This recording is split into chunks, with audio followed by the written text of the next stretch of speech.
What is going on, my fellow nerds? It is Friday, December the 17th, and that means it is time for my news radar.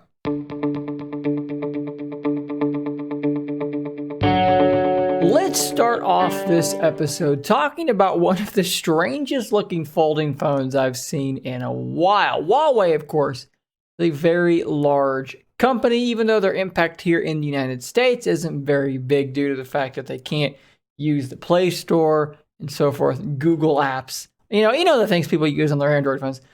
Huawei can't have access to those things because of some weird political stuff going on, but that doesn't stop them from making very impressive hardware. And they've got a phone here that they've now shown off, finally making another folding device. Rather than competing with the Z Folds of the world to fold out into tablets, this thing is going to compete with the Z Flips of the world. This is the Huawei P50 Pocket. And this thing looks like they are targeting the premium crowd as far as I can tell. This thing looks almost like one of these aftermarket versions of phones that these random companies make out of gold and diamonds, and then they sell them for $20,000. Kind of looks like that's what they're going for here with this appearance. Obviously, you've got a very odd, camera bump and then cover display as well. Round camera bump there with cameras inside, and then a round cover display as well, which makes me wonder if they just took one of their watches and just pulled the screen straight off of that and stuck it in there. Maybe, I don't know. It's kind of an odd look in general, but you can see here some of the kind of imaging that they're going with. It's chic, it's supposed to be fashionable, so forth and so on. Obviously running the Snapdragon 888, so no Snapdragon 8 Gen 1 just yet. And unfortunately, that's really about all we know now, besides the fact that that circular cover display will be about an inch across. It's gonna be really interesting to see if this thing has the specs in there to take on something like the Z Flip or the Moto Razr. Obviously, quad cameras on the back, but we just don't know what the specifications are there yet. What will Huawei bring to the table that's gonna really step things up or do something different? I don't know. I just think it's a wild looking device. Now, earlier this week, I talked about another Chinese-built folding phone. I talked about the Oppo Find N, and a whole bunch more stuff has come out. In fact, every YouTuber on the planet apparently already had one of these things under embargo, and now they're talking about it and showing the thing off. And I kind of wanted to give you an update on exactly what we're looking at here. So XDA Developers has, in addition to a brand new pink and purple top there, which I quite like. They have a lot of information here about this Oppo Find N. If you've missed the boat on this one, what we're looking at here is a Z Fold style folding phone, but it's much shorter and wider. And in a lot of ways, it is quite appealing to me because it takes on an aspect ratio more similar to Surface Duo than the tall, skinny, narrow thing going on with the Samsung devices. And you can see here this 5.5 inch 18:9 2:1 aspect ratio here, which is a lot better to me than the 25:9 aspect ratio on the cover display of the Samsung devices. You can see here from this image that it actually does fold totally flat. And I mean flat. I mean, there's no gap between the two halves. Awesome stuff. And you can see here that the screen actually goes into this teardrop shape inside. And that's something that I want to talk about here as well, because it's going to add some stuff to this device. One, it's going to keep the screen from kinking quite as bad, from actually folding quite as severely, which might positively impact the durability of this screen, which is something that some Samsung devices have had some issues with.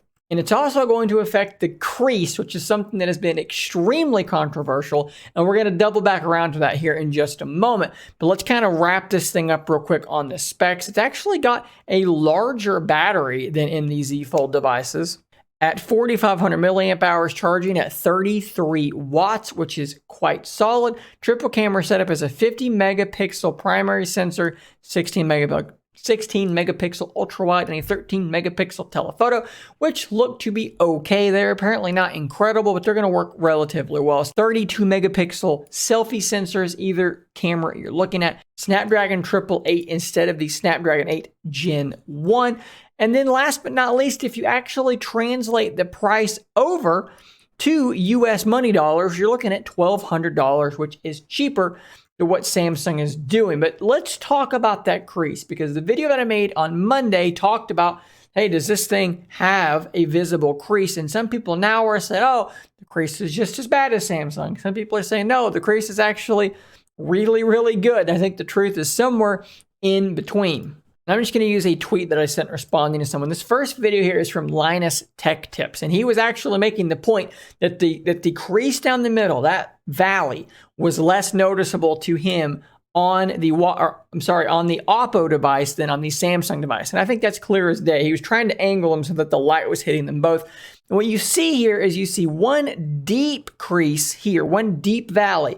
And then you see one shallow and then a second shallow one on the Oppo device. And if you go to Mr. Mobile's video, a picture from his video talking about this same thing, making the same point, you see one very clear one versus two much more minor, more shallow creases on the Oppo device. And when we double back to this picture, you'll understand why. It's because it's not being kinked as severely. So you wind up having that crease effectively just spread out over a wider space, which makes it look a lot less severe.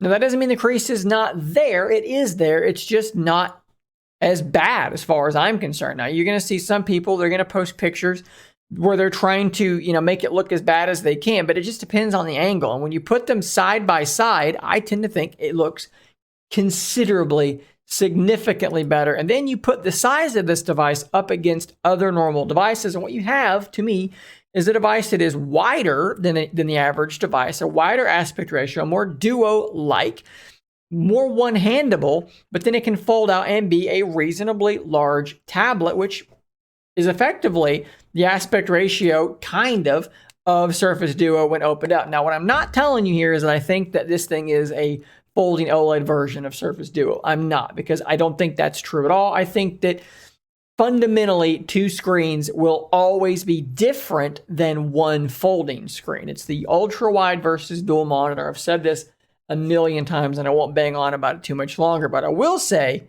is that I think that this form factor for a folding phone, if I was going to buy another folding phone like a Z Fold, this would be what I would be looking for. I think this thing looks absolutely tremendous. So let the crease wars begin. I think Oppo has just significantly one-upped Samsung. And personally, from what I've seen, I watched multiple videos. I'm not the only one that thinks this. People that have it in their hand, seen it firsthand, a lot of them agree this crease is way better than what Samsung has done. Keep in mind, I don't think the crease is that big of a deal. I use my Z Fold a lot. It didn't really bother me, but if it did bother you, keep an eye on Oppo. Hopefully this thing gets rebadged as a OnePlus and shipped over to the US very quickly. And let's wrap things up here with a small update that I wanted to pass along. So I saw this here on Reddit. So let's jump over here and I will give credit where credit is due. So this is referring to the GCAM mod. I've talked about GCAM on the channel for Duo and Duo 2 about 42.5 times. And how I've been using GCAM on my phone is that basically I'm using the stock camera app all the time, except for when I need to take a night mode photo.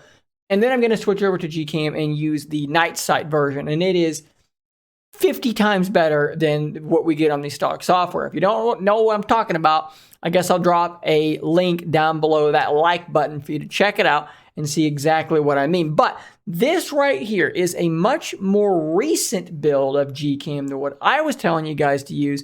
And it lays out and works and formats correctly. Absolutely shocking. It actually works pretty well. So I'm going to link to this Reddit post, but I'm also going to link directly to this page because the link he's got here, when you click on it, it takes you here and then you got to actually go look for it. So I'm going to link to this directly. Be easier for you guys to actually find the thing itself. But first, I kind of wanted to show you exactly what it looks like. So let's jump here over to the overhead camera.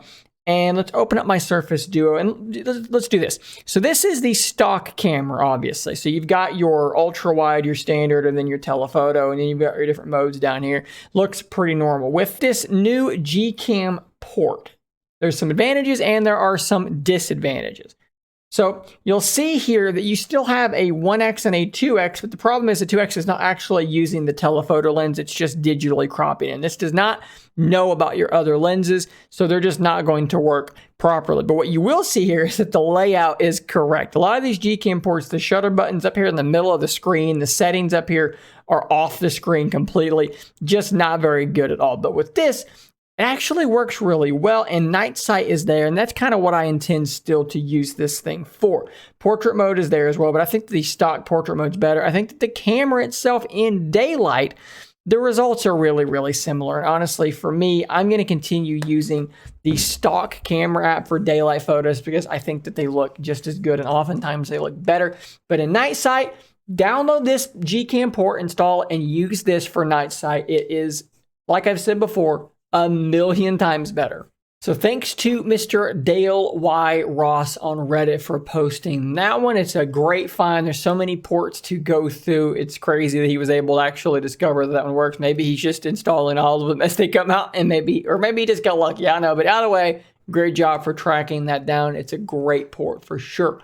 So guys, that is all the news I have for you today. Now, usually on Friday nights, I will do a live stream. I'm not entirely sure if I'm going to do that or not. For those of you that have followed me on Twitter or been reading the community posts, I've kind of been in a little bit of a sour mood the last few days, going through some rather rough times here with the family. We lost a family pet, and we have all been sufficiently heartbroken over that. So I'm not entirely sure. I'm recording this, spoiler alert, behind the scenes the night before. So I'm not going to promise I'll be live tomorrow night or not, or tonight while you're watching this or not. We'll see. It's just going to depend on how I'm feeling. I'm feeling better day by day. So maybe by then I'll be up for a live stream. If not, be sure to check back every Monday and Friday for the next news radar. And I will definitely be live again next Friday, and then content, as always, will be coming your way. So guys, stay tuned for all that. And until next time, stay nerdy, my friends.